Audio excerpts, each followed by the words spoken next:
क्या आपने कभी सोचा है कि महाभारत सिर्फ एक धार्मिक कथा है या वास्तव में इतिहास का हिस्सा?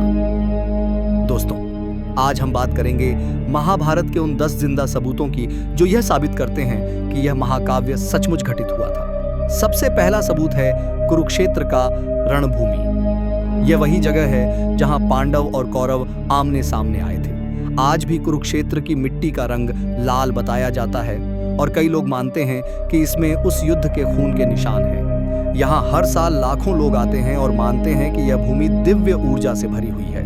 दूसरा सबूत है हस्तिनापुर, जो कौरवों और पांडवों की राजधानी थी। यहाँ खुदाई में कई ऐसे अवशेष मिले हैं जो महाभारत काल की तरफ इशारा करते हैं। खंडहर, दीवारों के अवशेष और मंदिर बताते हैं कि यह कोई कल्पना नहीं बल्कि हकीकत थी। आज भी हस्तिनापुर जाकर ऐसा लगता है जैसे इतिहास की गहराइयों में खो गए हों।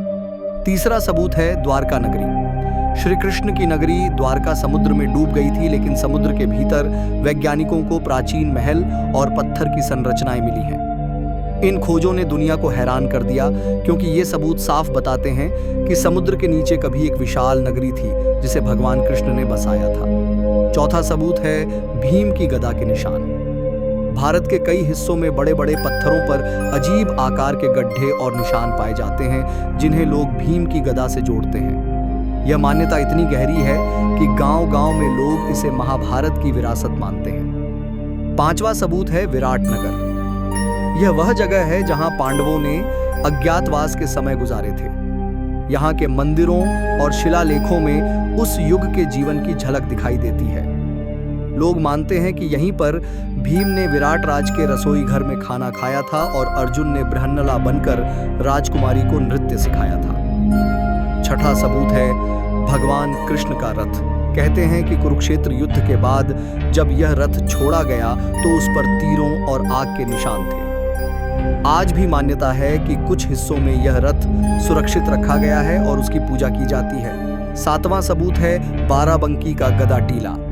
उत्तर प्रदेश के बाराबंकी में एक टीले को भीम की गदा से जोड़ा जाता है। मान्यता है कि भीम ने यहीं अपनी गदा गाड़ी थी और आज भी स्थानीय लोग इसे देखने आते हैं। आठवां सबूत है कुरुक्षेत्र का ब्रह्म सरोवर। इस झील के बारे में कहा जाता है कि यहाँ स्नान करने से सारे पाप मिट जाते हैं। युद्ध से पहले यहीं श्री कृष्ण ने गीता का उपदेश दिया था और आज भी यह स्थान अद्भुत शांति और ऊर्जा प्रदान करता है।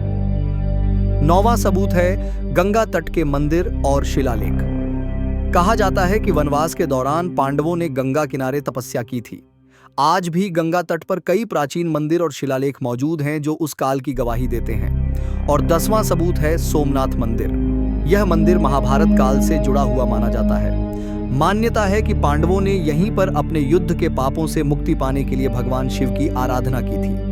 यह मंदिर सिर्फ धार्मिक दृष्टि से ही नहीं बल्कि ऐतिहासिक महत्व के कारण भी खास है। दोस्तों, इन सबूतों को देखकर साफ हो जाता है कि महाभारत सिर्फ कल्पना नहीं बल्कि हमारे इतिहास का वह अध्याय है जिसे समय ने अपने अंदर छिपा लिया है। कुरुक्षेत्र की धरती से लेकर द्वारका की लहरों तक और हस्तिनापुर के खंडहरों से लेकर सोमनाथ मंदिर तक हर जगह हमें उस काल की झलक मिलती है। महाभारत ने सिर्फ युद्ध की नहीं बल्कि धर्म, कर्तव्य और जीवन के गहरे संदेश दिए हैं। और शायद यही कारण है कि हजारों साल बीत जाने के बाद भी लोग इसे सिर्फ पढ़ते ही नहीं बल्कि जीते हैं। अगर आपको वीडियो अच्छी लगी हो तो एक प्यार सा लाइक देकर मेरा हौसला बढ़ा देना, ताकि मैं और ऐसी वीडियो लाता रहूं।